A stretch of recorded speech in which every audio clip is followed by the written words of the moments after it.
ವಿಶ್ವವಿದ್ಯಾಲಯಕ್ಕೆ ಬಂದ ಉದ್ದೇಶ ಏನಪ್ಪಾ ಅಂತಂದ್ರ ರವಿಕುಮಾರ್ ಮಾಳಿಗೇರ್ ಅವರು ಅಂದ್ರೆ ಸರ್ಕಾರದಿಂದ ನಾಮನಿರ್ದೇಶನ ಹೊಂದಿದಂತ ನಿರ್ದೇಶಕರು ಈಗ ಈ ಹಿಂದೆ ಕರ್ನಾಟಕ ವಿಶ್ವವಿದ್ಯಾಲಯ ಧಾರವಾಡದಲ್ಲಿ ಅಲ್ಲಿಯೂ ಕೂಡ ಡೈರೆಕ್ಟರ್ ಆಗಿ ನೇಮಕಗೊಂಡಿದ್ರು.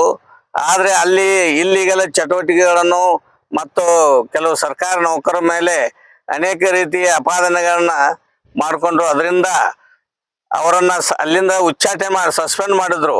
ಆ ಸಸ್ಪೆಂಡ್ ಮಾಡಿ ನಂತರ ಇಲ್ಲಿ ಕೃಷಿ ವಿಶ್ವವಿದ್ಯಾಲಯದಲ್ಲಿ ನಾಮನಿರ್ದೇಶಕರ ಆಧಾರದ ಮೇಲೆ ಅವರು ಇಲ್ಲಿ ಕೃಷಿ ವಿಶ್ವವಿದ್ಯಾಲಯ ಡೈರೆಕ್ಟ್ ನಿರ್ದೇಶಕರಾಗಿ ಬಂದಿದ್ದಾರೆ. ಆದರೆ ಅದೇ ಚಾಳಿಯನ್ನು ಇಲ್ಲಿ ಕೂಡ ಮುಂದುವರಿಸಿದ್ದಾರೆ.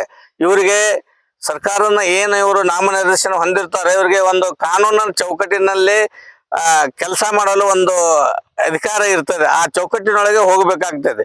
ಇವರು ತಮ್ಮ ಅಧಿಕಾರಿ ವ್ಯಾಪ್ತಿಯನ್ನು ಮೀರಿ ಅದರಲ್ಲಿ ವಿಶೇಷವಾಗಿ SC/ST ನೌಕರದಾರನ ಟಾರ್ಗೆಟ್ ಮಾಡಿಕೊಂಡು ಅವರ ಮೇಲೆ ಇಲ್ಲ ಸಲ್ಲದ ಕಾನೂನು ಬಾಹಿರವಾದ ಚಟುವಟಿಕೆಗಳನ್ನು ಮಾಡ್ತಾ ಇದ್ದಾರೆ.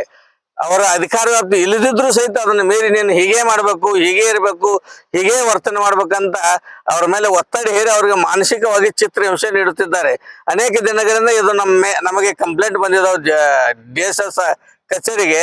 ಇದು ಹಿಂಗೆ ಮುಂದುವರಿತಪ್ಪ ಅಂದ್ರೆ ನಾವು ಅನಿರ್ದಿಷ್ಟವರೆಗೆ ಹೋರಾಟ ಮಾಡಿ ಅವ್ರ ಮೇಲೆ ಶಿಸ್ತು ಕ್ರಮ ತಗೋಬೇಕು ಮತ್ತು ಅವರ ನಾಮನಿರ್ದೇಶನವನ್ನು ರದ್ದುಪಡಿಸಬೇಕಂತ ನಾವಿಲ್ಲಿ ಹೋರಾಟಕ್ಕೆ ಇಳಿಬೇಕಾಗ್ತೈತಿ. ಅದಕ್ಕಾಗಿ ಒಂದು ವಾರ ನಾವು ಗಡುವು ಕೊಟ್ಟು ಅಷ್ಟರೊಳಗೆ ಇವ್ರು ಕ್ರಮ ತಗೋಬೇಕು. ಇಲ್ಲವಾದ ನಮ್ಮ ಹೋರಾಟವನ್ನು ಮುಂದುವರಿಸಿದೆ ಅಂತ ಈ ಮೂಲಕ ಒತ್ತಾಯಿಸ್ತೇನೆ.